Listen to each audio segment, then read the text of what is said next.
Почитувани, еве сте со најновото издание на емисијата Интервју, која што овој пат во еден поинаков амбиент ви доловува една личност која што не само што вреди да биде наш гостин, но неговото искуство е доволно вредно и широкострано за да може да ви доловиме една комплетна личност на наставник на 21 век. Станува збор за Добри Јобевски, наставник во Основното општинско училиште Илинден од Крива Паланка. Добри дојде во емисијата Интервју. Благодариме што прифати да бидеш наш гоздин годинава кога полниш полнолетство во твојата работа. Благодарам на поканата и на изразениот интерес за да учествувам во вашата емисија. Не случајно одбравме ваква личност која што е покрај тоа што сте прогласен за наставник на 21 век, еден од најиновативните наставници во Европа, може слободно да кажеме, наставник кој што со својата инвентивност и иновативност во наставата воведува нови методи на интеракција, на дополнување на широките знаења и широкиот спектар на познавање на своите ученици. Не случајно сме денес овде. Се наоѓаме во Основното општинско училиште Илинден, во Мождивњак 2, ако не се лажам. Станува збор за училиште дел од руралното подрачје на Крива Паланка. Зошто токму овде одбравте да го воведеме разговорот? Бевте ли овде наставник во одреден период? Така. И како да се биде наставник во една ваква средина? Така. Ме вративте во 18 години наназад, кога започнав моите почетоци да работам во Основното училиште Илинден како наставник. Не почнав тука да работам во ово училиште. Почетокот ми беше во подрачното училиште во село Борово, кое што е на некои си 3,5 километри од тука оддалеченост, но ова училиште ме поврзува со почетоците, бидејќи секој пат кога одев во училиштето во Борово, поминував од тука за да се сретнем со колегите, да продискутираме, па и заедно патувавме за текот на неделата како ќе ги реализираме содржините, а јас тогаш бев почетник и ми беше многу потребна првична поддршка и насоки од колегите кои што веќе има искуство во својата работа. Би ве запрашала, споменавте ово училиште оддалечено 3,5 километри од Борово. Но ова училиште оддалечено неколку километри од централниот пат, магистралата кој што води кон Крива Паланка. Да споменеме дека пеш го минувавте овој пат од тука до Борово. Така, јас и сега кога зборувам со особен респект спрема колегите кои што работат во рурална средина, кои што еден голем дел од своето време за да стасат до училиштето, до својата работа го поминуваат пеш или се возат со некое возило. Но оддалеченоста од моите почетоци кога почнав со работа, оддалеченоста од станицата каде што имав јавен превоз до училиштето беа 6 километри. И секој ден во еден правец 6 километри во еден правец и 6 километри во другиот правец. Со тоа што знаете како почетник имаш ентузијазам, имаш желба, имаш мотив едноставно да и младешки дух, енергија. На колку години станавте наставник? На 25 години започнав со работа и тогаш сите работи ти изгледа дека се остварливи и може да се реализираат. И така тоа го правев. И кај нас во Македонија почетоците речиси на секој кој што ќе влезе во воспитно-образовниот професор кадар како професор, како наставник, почетоците најчесто се врзани со настава во руралните средини, па тоа калење на челикот минува низ таква некоја фаза. Речиси не сите, но голем дел од колегите така имат започнато. Мислите ли дека сте привилегирани со ваквото нешто? Што отпочнавте еве вака со во одредени по можеби по оскудни услови за работа. Да, мислам дека на тој начин ги вклучуваш сите капацитети што ги поседуваш како знаење, умење и вештини за да работиш со група на ученици кои што се од рурална средина, за да невозможното време од 40 минути го споделиш со 4 оделенија и на тој начин збор за мешани паралелки. Да, тоа се комбинирани паралелки од 2, 3, 4 оделенија. Значи мојот почеток беше со 4 оделенија, каде што навистина не е лесна таа работа да се работи со ученици, каде што имаш 2 ученика од едно оделение, 3 од друго оделение, 1 ученик од трето оделение.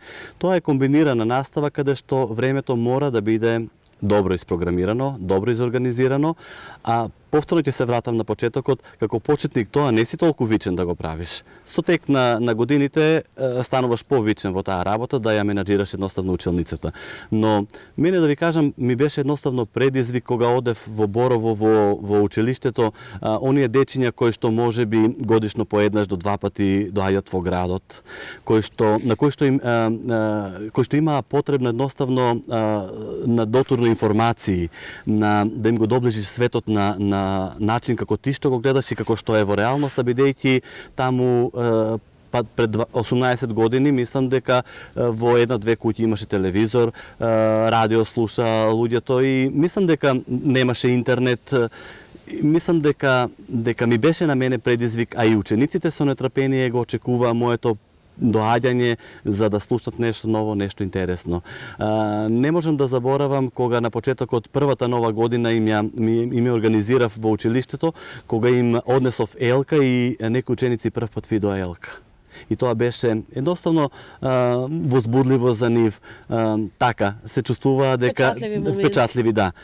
Па прв пат кога им направи фотографии, ги однесов да ги видат сликите како изгледат направени од тоа од најразлични настани активности што имавме. Така, сакав да им го доближам она што го јас чувствував како млад учител и оние нивни другарчиња кои што го имат како па да кажам и како привилегија во градските училишта да го учат, како ресурс, како нагледно средство, како можност да ја совладуваат наставата на многу по-лесен начин, а и тие тоа да го имат. Така, оттаму пак продолживте овде во Да, таму работев 2,5 години, потоа дојдов тука во ова училиште, каде што и тука, се трудев со учениците така на поинтересен начин да им ги доловувам содржините, да им биде возбудливо, да им биде интересно, не само да им биде она како информација да им го кажувам, него да можат да ги осознават нештата кои што ќе им бидат потребни за животот.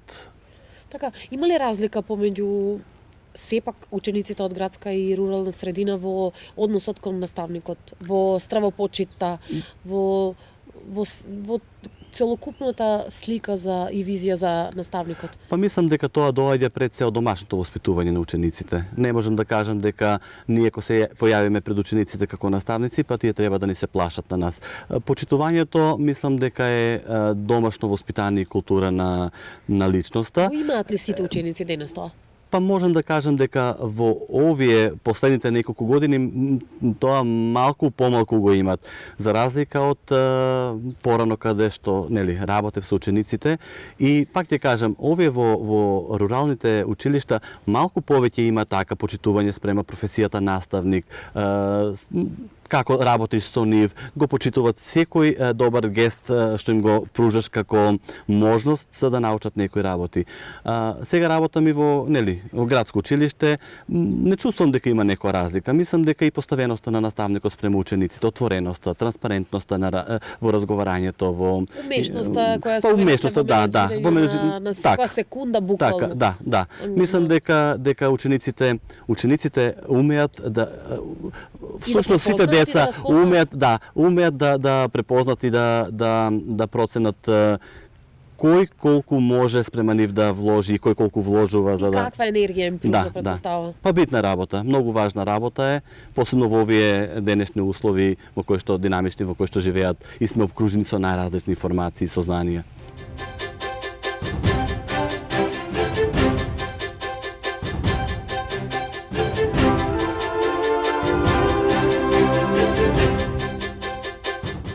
Господин Јовевски, средно образование завршивте во електроучилиште во Штип.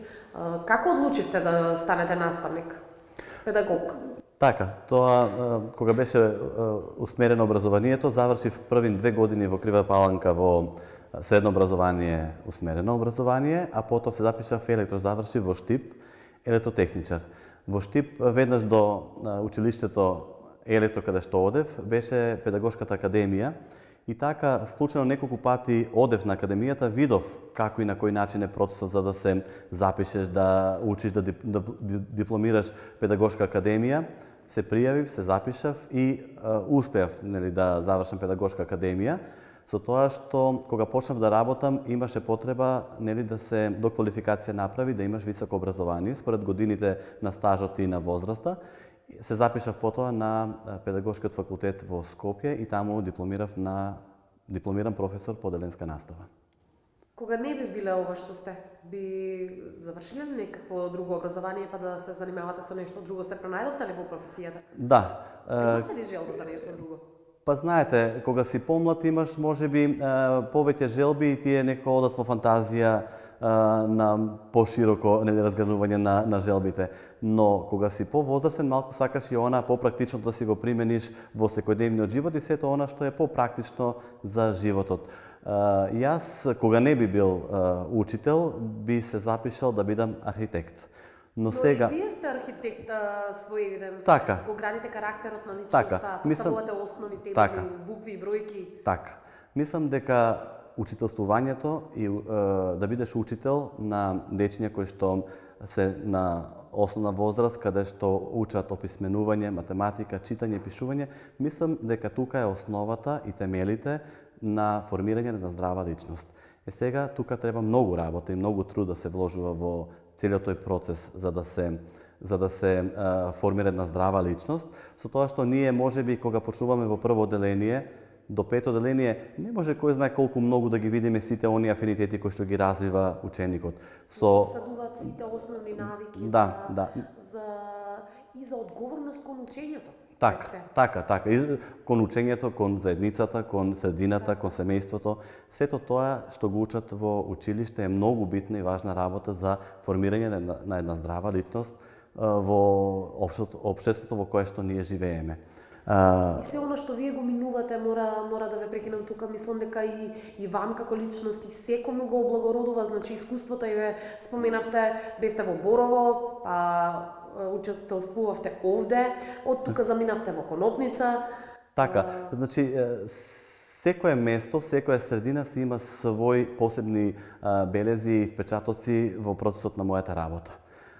Најмногу сум среќен кога ги сретнувам сите овие дечиња со кои што сум работел, значи сум ги насочувал во животот, сум ги учел. Тие се веќе некои возрастни личности, веќе имат формирано и семејства. Знаеш, кога ми приоѓат сега и викат, ми велат, учителе, се сеќавате ли кога тоа не го кажувавте на нас? Некои работи интересни. Мислам дека тука е големата среќа и задоволство на секоја професија кога една личност ја работи во својот живот. Секако, а им кажувате ли своевидни максими, некакви мисли, мудри мисли, нешто што ќе ги поучи во животот покрај сето она што представува наставна материја? Така, се трудам и тоа се трудам, бидејќи сите ние сме обкружени со сите тие информации, мисли, сознанија, па е добро да ги споделиме сето она што води кон еден успешен живот, кон успешни активности, да ги измотивираме, да ги охрабриме, да ги поддржиме, да ги поттикнеме едноставно за да тие имат поголема желба да си го прошират своето знаење. И да умеат да го проценат сето она најбитното, да го извлечат, предпоставувам и како поука сами, да ги насочувате кон такво нешто. Така, па ние учителите ги поставуваат темелите на сите тие вредности. Во погорните одделенија веќе можат тоа да го применуваат и да го во секојдневниот живот да го практикуваат во секојдневниот живот. Мислам дека тоа е улогата на учителот. Така, кога подготвувате еден наставен час, што е она најважното покрај нели сите тие точки што споменавте, значи основната материја, па предавате во одделенската настава различни предмети? Да. Значи тоа е специфично сепак. Кога започнавме сега да разговараме, значи се сетив на почетоците мои кога почнав со работа, бидејќи ми требаше многу време да направам еднодневно планирање за тој ден и тоа не беше едно за едно одделение, него беа 4 дневни подготовки за 4 одделенија со 4 различни предмети, тоа беа многу. И ми беше многу тешко, значи по цели денови поминував покрај литературата со која што сум учел, за да извлечам најинтересни, најважни работи за да ги споделам со учениците. Како поминуваа годините, секој повеќе се усовршува во својата работа и сега многу помалку време ми е потребно да направам еднодневно планирање, комбинирам еден час, да го направам интегриран со друг час, така за да им биде поинтересно на учениците. И секој пат се трудам, сега кога ги правам овие подготовките, секој пат се трудам и држам до тоа дека многу е подобро да започнам од нешто што е познато за учениците. Значи, со влегувањето на часот, започнувам разговор на основно ниво, тоа што им е познато на учениците или за тоа што сакат тие да разговараме. Да, како вовет некој. Мислам дека способноста на еден добар наставник е да ги насочи токму кон целта што треба се работи тој ден и тоа ми успева. А учениците се задоволни, можеби понекогаш и не се свесни дека ние имаме постигнато целта со тоа што сме почнале од нешто едноставно, од нешто познато и се движиме блиско до нив. Па тие најчесто кажуваат, ги прашувам, зашто сакате да разговараме денеска, тие кажуваат некоја тема и од тука јас си ја насочувам токму кон содржината што треба да ја работам.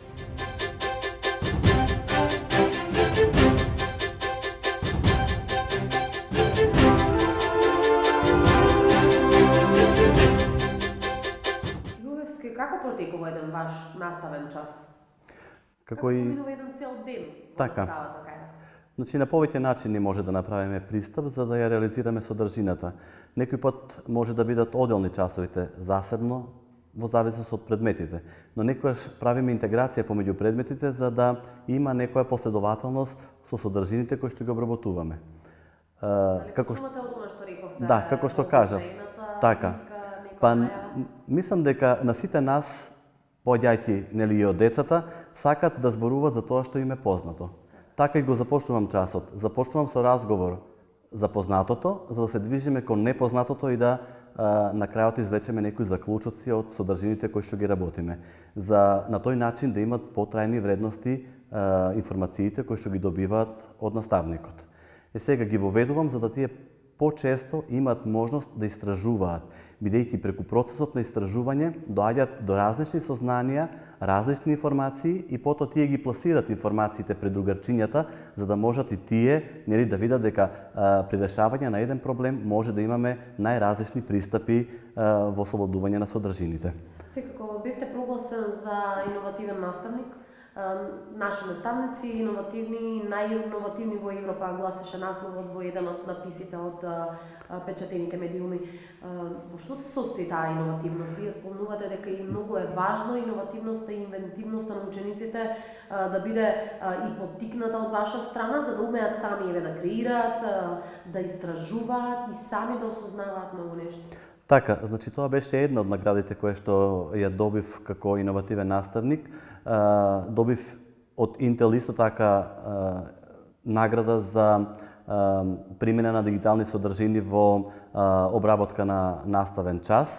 Тоа беше прва национална награда. Потоа, како што кажавте, во Москва добивме европско признание за најиновативни наставници во користење на технологијата во реализација на наставни содржини и потоа така потоа врз основа на тоа признание бевме во Вашингтон и таму исто така освоивме втора награда на глобално ниво и на светско ниво. Тоа се познатите бабини игри. Да, така. Тоа е само еден дел и еден сегмент во делот на она што зборуваме за иновативност во наставата. И секој пат кога зборуваме за иновативност не мора да значи дека ние ќе користиме компјутер за да бидеме иновативни. Ние може да користиме најразлични информациско-комуникацијски технологија во реализирање на наставна содржина. Тука влегуваат покрај компјутерите, може да бидат таблети, смарт телефони, може да бидат интерактивна табла, тач табли и многу други содржини кои што се интересни за учениците. Иновативноста значи интересен начин и пристап во откривањето на содржините кај учениците. Значи учениците да користат повеќе извори на информации за да ги откријат содржините. И секој пат на учениците кога разговарам за некоја дадена содржина им доловувам не само да ги откријат и да ги видат информациите. Тоа е основното ниво кое што го знаат учениците. Тоа е најниското ниво да ги имаме информациите како информации. Но многу е битно и важно, и тоа им го потенцирам на самите ученици и на колегите кога држам на различни обуки, дека примената на тие информации е повисоко ниво, каде што ние треба да ги научиме учениците како и на кој начин да ги применуваат сите оние сознанија со кои што дошле во процесот на учењето. И во делот на иновативноста мислам дека е многу важно и многу битно да ги научиме учениците како да учат, како да доаѓат до сознанието, до информациите. Не е само доволно добро да им предадеме една информација, него да им ја пласираме така информацијата. Добро е да и да знаат да ја применуваат во секојдневниот живот и да знаат како и на кој начин да учат. Ако ние ги научиме во прво, второ, трето деление, четврто деление како да учат, тие лесно ќе учат во седмо, осмо и девето деление. Лесно ќе учат на студии. Значи, така, и ќе формираат такви критериуми и ќе се формираат во таква здрава личност за да самоиницијативно доаѓаат до информациите и си ги обработуваат и доаѓаат до информациите. Па мислам дека тоа се повисоките вредности кои што треба да ги формираат, Па ние мислам дека наставниците тоа многу добро и вешто го работиме, бидејќи имаме доста обуки од најразлични методи, техники во начинот на работата со учениците. Тоа значи дека и вие постојано учите. Па мислам дека различни области. Па учењето никогаш не треба да Следите ли текот на модерните трендови? Учењето никогаш не треба да престане, бидејќи животот и искуството дават нови информации кои што ние треба да се соочиме со нив, да ги примиме и да ги, повторно да кажем, бидејќи сме учители, да ги учиме и дечињата и учениците. Континуираното усовршување на еден наставник за мене е наставник на 21. век, бидејќи сите оние новитети кои што се случуваат во глобалното општество, ние како наставници е добро да ги имаме како информација, да ги знаеме, бидејќи и учениците можат да дојдат до најразлични информации, па ние да се најдеме во некоја непријатна ситуација, да не знаеме, да им дадеме некоја повратна информација, бидејќи сега знаеме преку технологијата, преку интернетот, доаѓаме до најразлични информации, сега нешто е точно, нешто можеби е приближно точно, така да ние сме тие кои што треба да ги насочуваме учениците на вистински пат. А преку овие обуки што ги примаме, како да имаме една добра, интересна, стимулативна средина за учење, како да имаме добри техники во совладување на содржините, како да ги применуваме, сето тоа го учиме преку најразлични обуки, семинари кои што ги имаме во Република Македонија. Може би за тоа вашата училница изгледа вака како што изгледа, дел од амбиентот го имате искреирано и вие самите, трудејќи се учениците да имаат убава покрај, стимулативна и пријатна топла атмосфера која што ќе ги поттикнува да се чувствуваат речиси како дома, да имаат убав пријатен амбиент, но вие умеете често и да ги изнесете од амбиентот на училницата. Често ги носите на одредени слободни активности или во наставни активности кои што сепак умеат да им надополнат дел од знаењата кои што ги восприемиле во наставата.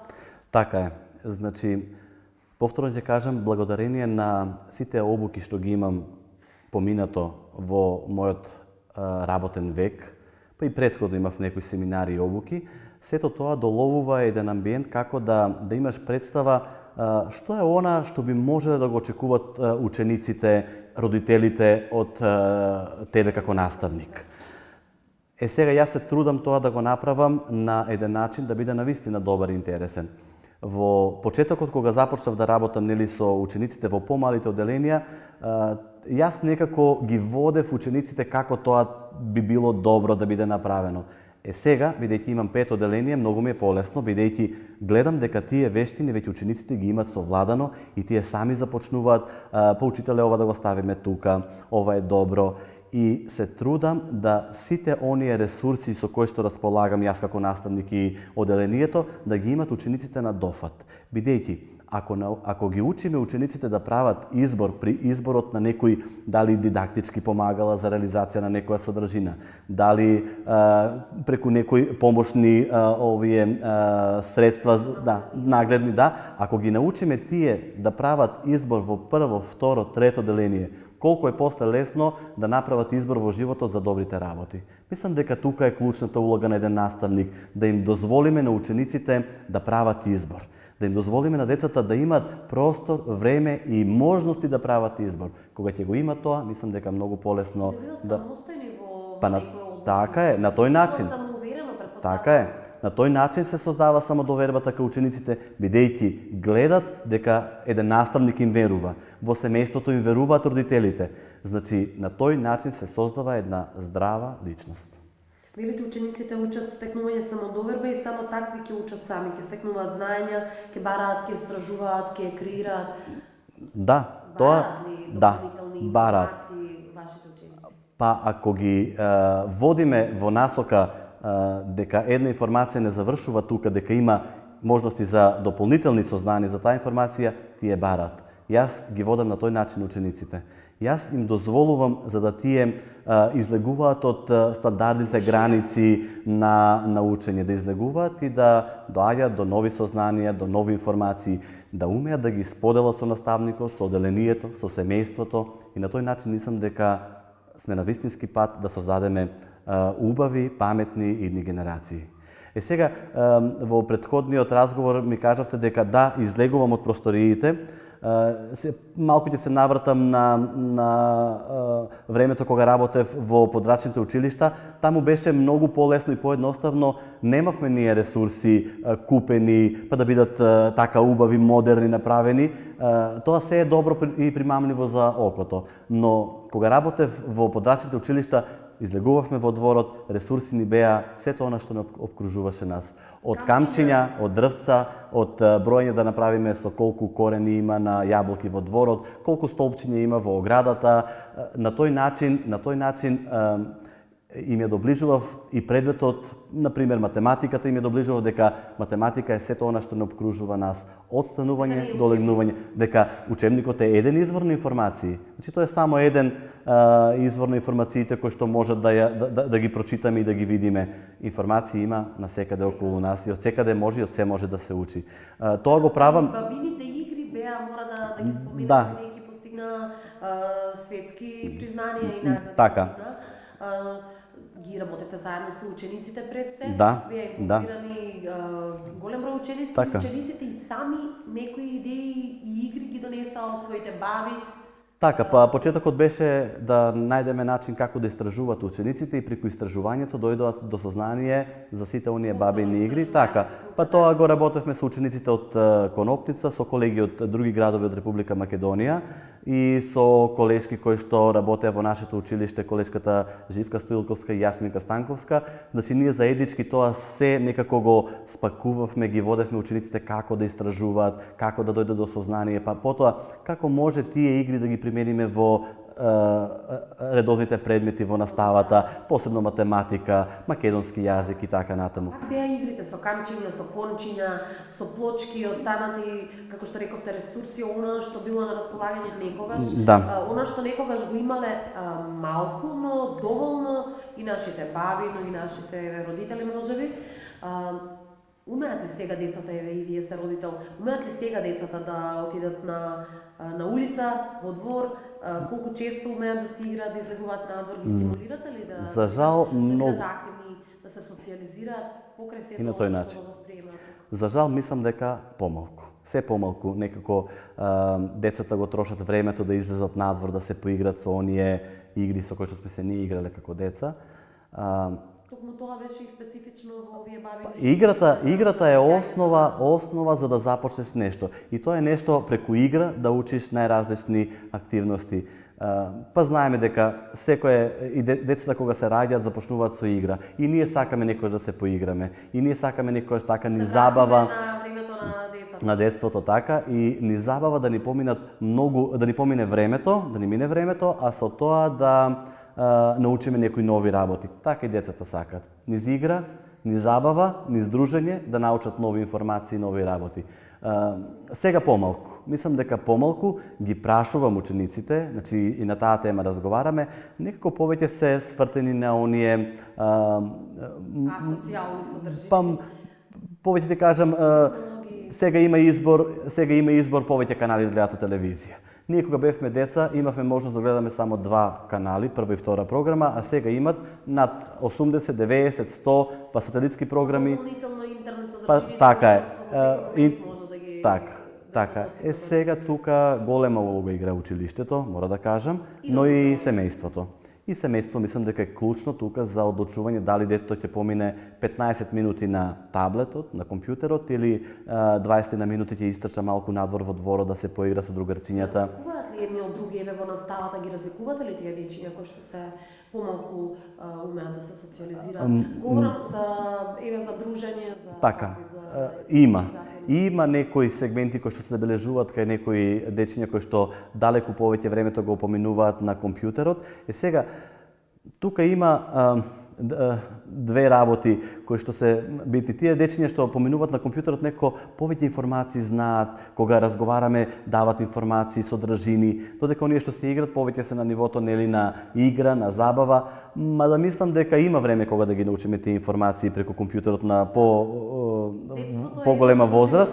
Да, а децото мислам дека треба да помине низ игра, низ дружење, низ забава. Па на тој начин се подобро социјализираат и можат кога ќе разговарат со други луѓе да направат проценка на личноста, за каква личност станува збор. А вака како сите тие информации ги добиваме преку медиумите, мислам дека многу помалку можат физички онака да направат проценка на една личност кога станува збор во делот на социјализацијата. Повторно ќе кажам, сепак тоа е индивидуално, различни сме ние луѓето, различни се децата, но мислам дека улогата на наставникот е многу клучна во делот на формирање на една здрава личност, каде што ќе може да научи да учи и колку тоа може да го оствари во животот како научени информации и да ги применува во животот.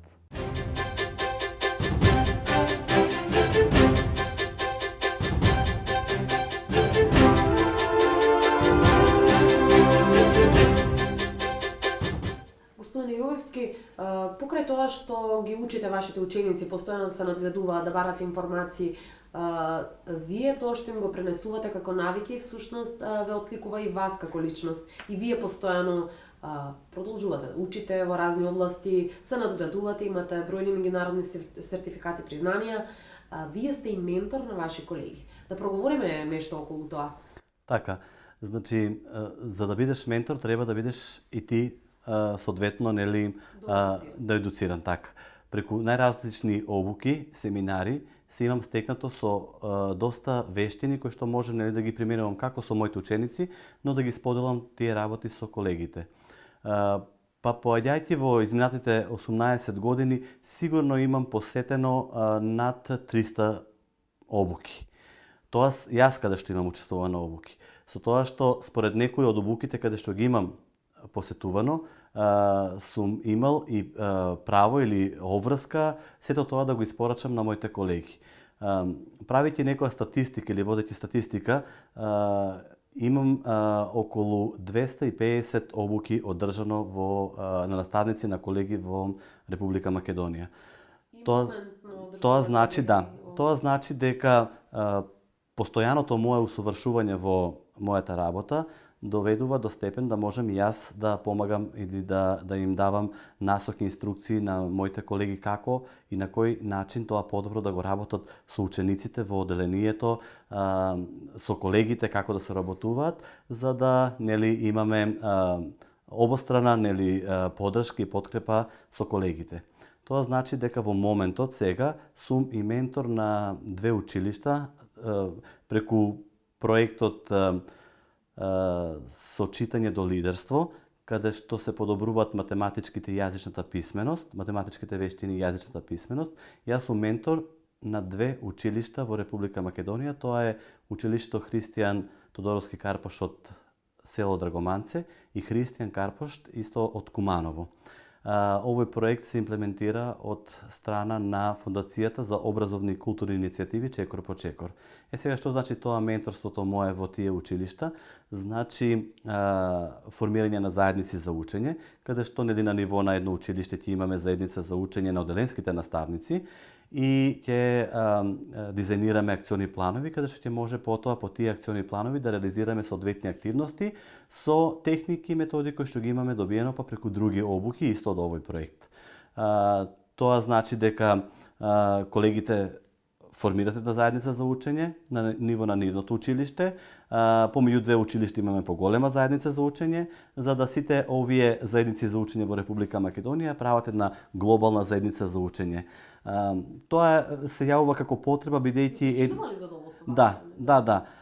Па мислам дека споделувањето на искуството, на знаењата, на информациите е битна работа за мене како наставник или како обучувач и за колегите кои што би сакале да добијат некои нови информации кои што ги немаме стекнато преку обуките. Покрај тоа што сум во моментот ментор на тие училишта, држам и обуки, читаме, учиме и се забавуваме. Во изминатиот период ги држев и обуките за Кембридж по математика од прво до трето деление пред 2 години, минатата година од четврто и пето деление ги држев тие обуки. Тоа значи дека континуираното мое усовршување во мојата професија дава можност да држам обуки на другите наставници. Тоа беше и само една од причините поради која што сте наш денешен соговорник, бидејќи умеете и да бидете пример, и лидер, и ментор, и наставник, а надвор од сето тоа вие сте Добри Јовевски. Кој е Добри Јовевски приватно? Што ви исполнува покрај сета оваа енергија која што ја насочувате во овие правци? Имате ли одредено хоби или можеби пасија? Па, видите вака, значи, така, професијата е една работа во животот, за која што ние сме од една страна сакаме да ја работиме, од друго сме и платени за таа работа да ја работиме. Сите сме некој и нешто до времето додека сме на работните задачи и обврските. После доаѓањето дома ние сме обични луѓе, сите ние обични сме луѓе и се посветуваме одредено време на своето семејство, на своите пријатели, на дружењето и поминувањето на слободното време кога го имаме.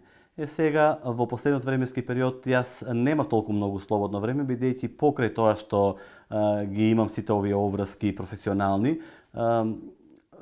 реализираме некои дополнителни активности преку проектни задачи кои што во изминатиот период ги имав како обврски, како можност преку одредени јавните институции енергетски ефикасни. Тоа е последниот проект. Да, тоа е проектот кој што го имплементиравме преку училиштето Илинден. Претходно преку невладини организации исто така работев на повеќе проекти. Тоа на различни области, ако можам да се присетам кои истражував во врска со вас. Значи од еколошко грижа за стари лица, така имаше еколошки активности, лица со посебни потреби, одредени имплементирани проекти. Во зависност од потребите каде што сум бил член, долги години сум бил во невладениот сектор, каде што како активист имам реализирано доста проекти. Како координатор сигурно на едно 20 проекти имам учествувано. Како експерт или соработник на некои проекти, исто така околу 10 проекти, во 10 проекти имам учествувано. Па мислам дека и тие проектни активности се надвор од она што професионално ние го работиме, но повторно представуваат некое задоволство каде што ќе можеш на една категорија на граѓани да дадеш своја помош или поддршка. И во заедницата. Така, мора да споменеме хуманата нишка која што ве карактеризира. Така. Помогнавте за обезбедување дом за семејството Давидковски, така. Значи во еден временски период сум се нашол на таа позиција и можност, имплементиравме еден проект инклузија на деца и млади од социјално загрозени семејства, каде што дечињата на тоа семејство доаѓаа во нашиот центар, каде што ги едуциравме заедно со моите колеги и се покажа потреба дека тие немаат дом. Тоа беше некаде околу 2003 или 2004 година. Теста може за деца без родители? Не, па семејство кое што социјално немаше, не беше згрижено, имаше потреба, најдовме можности и опција, најдовме можности и услови тоа да го направиме и мислам дека ако имат секој човек кој што би имал можност такво нешто да направи во животот, мислам дека исполнува сето тоа. Па мислам дека вредностите да помогнеш на некој друг е многу битно и значено. Сега во ова време има потреба од помош на многу можеби семејства од тој тип, но тогаш се најдов во таа ситуација, во таа улога, им помогнав колку можев. Сега ми е задоволство да ги видам тие луѓе како среќно живеат, се одомени, формирани во своји личности и така живеат.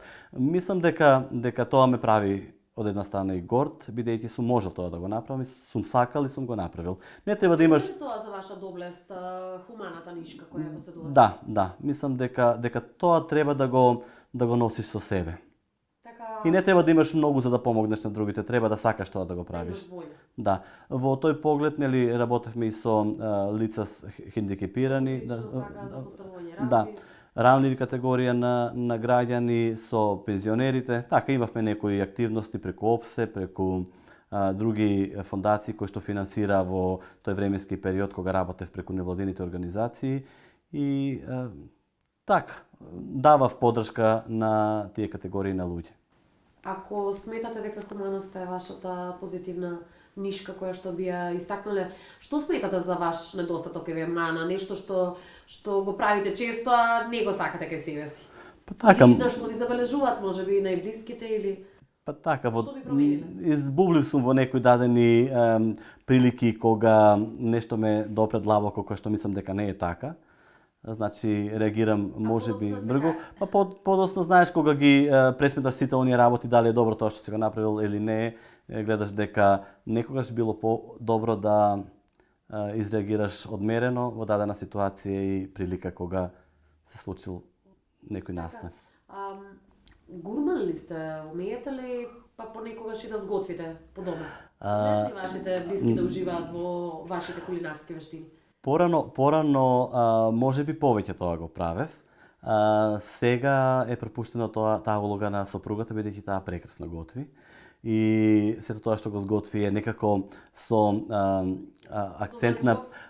Тоа сигурно, со природна храна, со здрава храна и внимаваме да сето она што го конзумираме како храна да биде одмерено и да биде природно и да биде со... А што ви е омилено? Салати тогаш или Да, салати. македонско традиционално јадење? Салатите, да. Салатите се добра секој пат и супите ги прави мојата сопруга прекрасно. Така, тогаш читате ли во слободно време да прашам, имате ли омилена книга, можеби мисла ги е слонека, воделка? Да. На последниот семинар ја споделив содржината од книгата Дарежливо дрво. Тоа е една прекрасна содржина која што е и за деца и за возрастни и препорачувам секој да ја прочита. Значи се чита во еден здив, а поентата и пораката е многу важна за секој човек и за секој дете, за секој жив субјект на планетата Земја. Ви недостасува ли детството? Што од моментите од детството, еве, мислите дека денешните деца не го имаат, а вие како спомен го носите трајно време? Дали тие дружења на улица? Да. Тоа беше друго време. Дали некој посебен вкус, мирис? Да. Некоја храна посебна? Па, во малото во кое што растев, миризбата беше на куќите кои што тогаш се градеа. Значи, покрај секоја куќа имаше песок, покрај секоја куќа имаше работници, каде што се создаваше ова населба каде што сега живеам. И тука имаше еден друг џагор од... Тоа е улицата 8 октомври, мора да споменеме. Да. И друг џагор имаше од децата. Сега тој џагор детски е претворен во звукот на возилата кои што фреквентно поминуваат по улицата. Го нема тоа кога го имаше, го нема.